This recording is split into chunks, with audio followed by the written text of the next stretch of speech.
Assalamualaikum warahmatullahi wabarakatuh. Kembali lagi di channel Mihfa Rizkia. Bersama saya Mihfa Rizkia MHI, dosen STAI Aceh Selatan. Untuk data dosen dan riwayat pendidikan bisa dicek di Pangkalan Data Perguruan Tinggi atau PDDikti. Linknya saya letakkan di description box. Topik kita kali ini adalah saya ingin membahas bagaimana caranya melakukan penelitian kualitatif. Ketika mengerjakan skripsi, khususnya ketika kita sampai pada bab 4, disitulah kita akan memaparkan hasil dari penelitian kita. Maka sebelum kita dapat memaparkan hasil penelitian kita di bab 4, maka di sini saya ingin berbagi tips kepada adik-adik mahasiswa semuanya bagaimana sih caranya untuk melakukan penelitian. Cara melakukan penelitian kualitatif yang akan saya bahas di sini adalah yaitu studi lapangan. Baiklah, tanpa berlama-lama lagi kita langsung saja ke tips yang pertama. Tips yang pertama yaitu tentu kita harus mendatangi lokasi penelitian kita. Jadi pada tahap ini tentu kita sudah mengetahui di mana lokasi penelitian kita, siapa subjek kalau seandainya yang kita teliti itu adalah sekelompok orang, perseorangan atau kelompok, siapa subjeknya dan atau apa objeknya yang akan kita teliti, tentu kita sudah di tahap ini kita sudah mengetahuinya. Kita memang harus terjun langsung atau datang langsung dan melihat langsung lokasi penelitian kita, karena di sanalah pusat data atau tempat data yang nantinya akan kita ambil. Jika tempat penelitian kita itu adalah suatu desa, maka kita harus datang ke desa tersebut. Jika lokasi penelitian kita adalah berbentuk suatu badan atau instansi atau kantor atau sekolah, maka haruslah kita mendatangi tempat tersebut secara langsung. Maka sangat tidak mungkin jika kita ingin melakukan penelitian namun kita tidak pernah terjun atau turun langsung ke lapangan. Sangat tidak mungkin penelitian itu bisa berhasil dengan baik dan mendapatkan data yang baik. Maka di sini penulis tidak boleh berandai-andai atau mengarang-arang dan mereka-reka kejadian atau keadaan atau fenomena yang ada di suatu tempat tanpa dia mendatangi langsung tempat tersebut. Selanjutnya, langkah yang kedua yaitu mengumpulkan data. Di tahap mengumpulkan data, tentu kita telah membawa yaitu instrumen penelitian kita dan alat untuk mengumpulkan data kita. Instrumen penelitian bisa berupa lembaran wawancara, angket, dan sejenisnya. Alat untuk mengumpulkan data misalnya buku catatan, kamera untuk merekam gambar, merekam video suara, atau untuk mengambil gambar. Dengan berbekal alat-alat pengumpul data tadi dan instrumen penelitian, maka mulailah kita mengumpulkan data.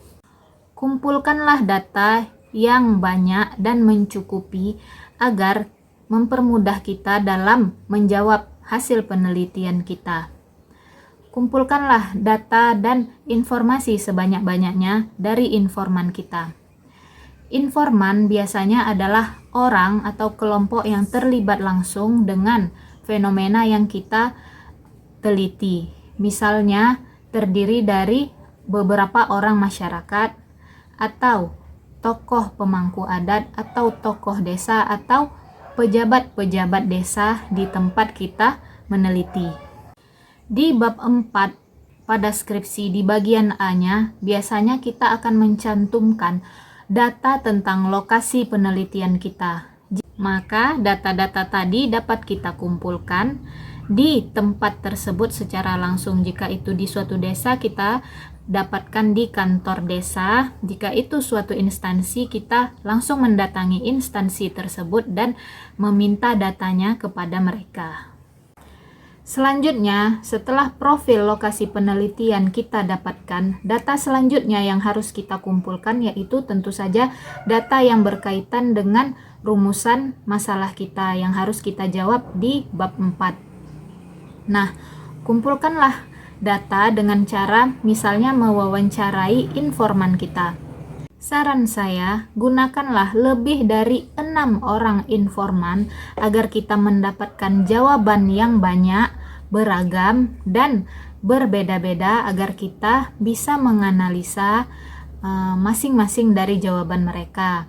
Di sini kita bisa memecah pertanyaan yang banyak dari rumusan masalah kita. Jika rumusan masalah kita itu terdiri dari 2 pertanyaan atau 3 pertanyaan, maka kembangkanlah kedua pertanyaan tadi menjadi banyak pertanyaan, misalnya menjadi 10 pertanyaan. 10 pertanyaan tadi kita tanyakan kepada informan kita dan perbanyaklah informan kita agar kita mendapatkan jawaban yang banyak pula. Selain itu, kita juga harus meneliti dan melihat dengan mata kepala kita sendiri dan mencatat berbagai gejala dan fenomena yang kita temukan di lapangan. Catatlah segala hal-hal yang penting yang berkenaan dengan permasalahan yang kita angkat. Dan jangan lupa juga untuk mengabadikan setiap langkah penelitian kita dalam berbentuk foto, video, atau rekaman suara. Selanjutnya, tahap yang ketiga yaitu analisis data. Lalu, analisis dan bagi-bagilah data yang kita dapatkan tadi kepada beberapa bagian, yaitu mana bagian data yang bisa kita letakkan di bab 4 yang bagian A, mana data yang bisa kita letakkan di bab 4 di bagian B, mana bagian data yang bisa menjawab rumusan masalah yang nomor 1, mana bagian data yang bisa menjawab rumusan masalah bagian 2, rumusan masalah yang kedua, dan mana data yang bisa menjawab rumusan masalah yang ketiga. Ketika menganalisis data, barulah kita bisa mensortir atau memilih mana data yang benar-benar penting, mana data yang sebenarnya kurang penting.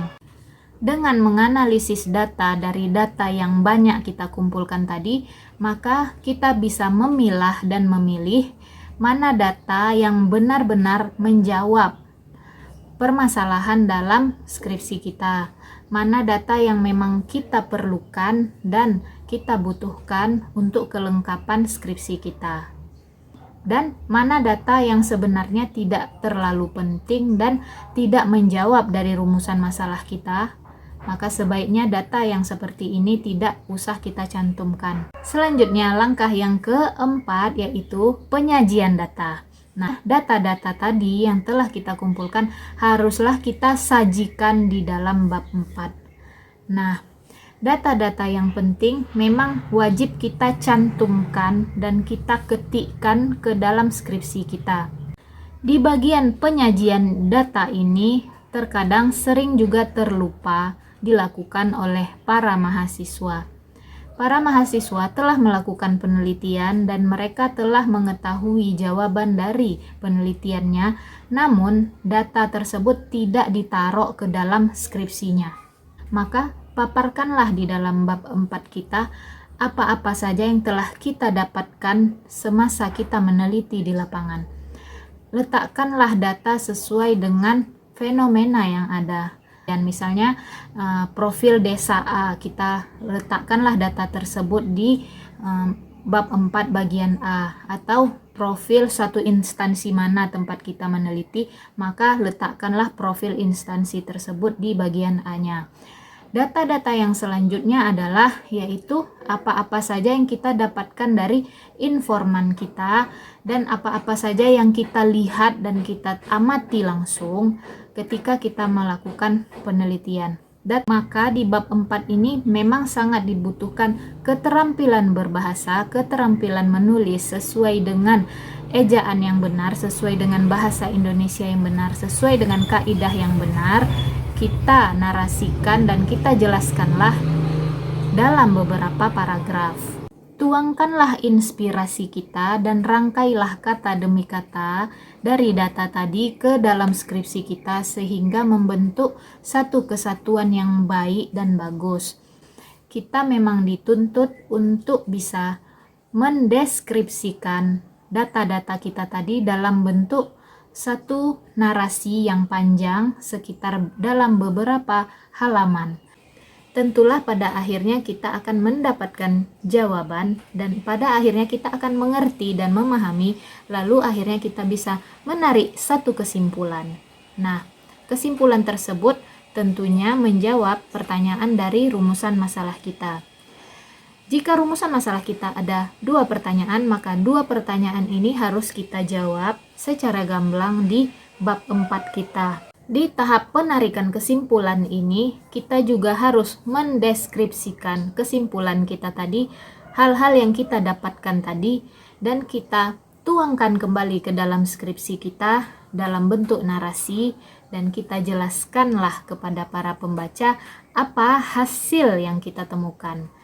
Penarikan kesimpulan pada bab 4 ini tentu harus kita deskripsikan secara jelas dan secara panjang lebar. Dikarenakan bab 4 dalam skripsi terdiri dari beberapa halaman, yaitu biasanya terdiri dari lebih dari 10 halaman. Oke, sekian dulu pembahasan kita hari ini mengenai cara melakukan penelitian kualitatif studi lapangan. Semoga video ini bermanfaat. Akhir kata, jangan lupa klik tombol like, komen, dan subscribe channel ini supaya channel ini semakin berkembang. Dan jangan lupa klik tombol share ke teman-teman mahasiswa yang lain, mungkin mereka memerlukan informasi ini juga. Akhirul kata, wabillahi taufik wal hidayah. Wassalamualaikum warahmatullahi wabarakatuh.